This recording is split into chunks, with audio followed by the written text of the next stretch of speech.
Women Who Code empowers DEI and advocacy. I am Samaria Rooks, Chief People and Inclusion Officer here at Women Who Code. Women Who Code empowers DEI and advocacy through our commitment to our mission and who we are at the core. Women Who Code is committed to creating an inclusive community where technologists gain the skills, network, and knowledge needed to level up. We're equally committed to raising awareness and speaking out against the bias, inequity, and injustice that diverse women face in their careers and in their lives every day. We are advocates for our community.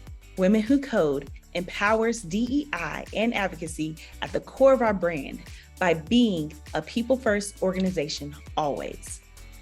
After the killing of George Floyd, Women Who Code created a space at our largest global conference for our community to speak out, educate one another, and reflect on the impact to our community.